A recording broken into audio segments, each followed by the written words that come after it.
Types of chemical reactions and their mechanisms. First point, homolytic and heterolytic fission. Organic compounds are covalent compounds having single or multiple covalent bonds between carbon atoms. Most of the organic compounds undergo fission or breaking of covalent bonds present in the molecules of the reactants. The fission of the covalent bond may take place either of the following two ways. 1. Homolytic fission. 2. Heterolytic fission. Let us take the first one. Homolytic fission. When a covalent bond breaks up in such a way that each atom forming the covalent bond takes away one electron of the shared pair. The cleavage of the bond is called homolytic fission or symmetrical fission. Consider two atoms A and B forms a covalent bond by sharing their electron. They will be taking their own electron and moving. Therefore, A gets its electron back and B gets its electron back. This is called homolytic fission and resulting in the formation of products called free radicals.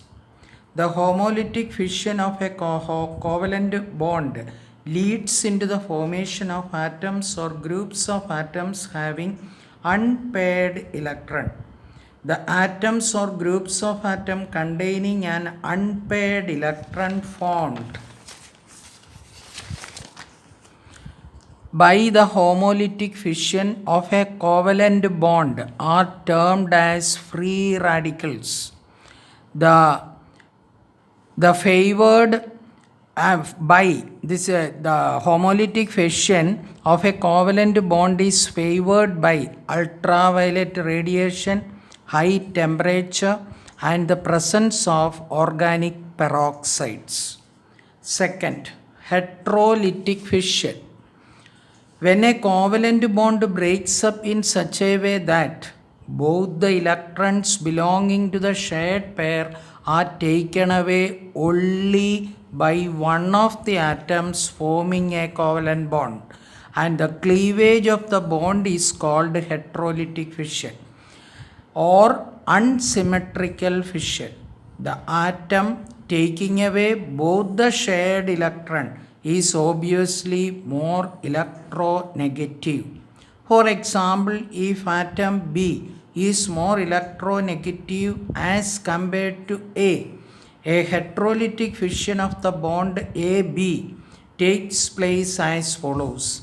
This is the shared pair of electron. B is more electronegative. Therefore, B takes away both the electron. That is called heterolytic fission, resulting in the formation of A plus and B minus, because A lost its electron and B gained A electron also. If A is more electronegative, the bond fission will take place as follows. Consider that A is more electronegative. This is the shared pair of electron. A takes away both the electron. Therefore, undergoes heterolytic fission and forms A minus because A takes B's electron also and B gets a positive charge. The heterolytic fission of a covalent bond leads to the formation of charged species, that is cations and anions. It usually occurs in the polar molecules and is favored by polar solvents.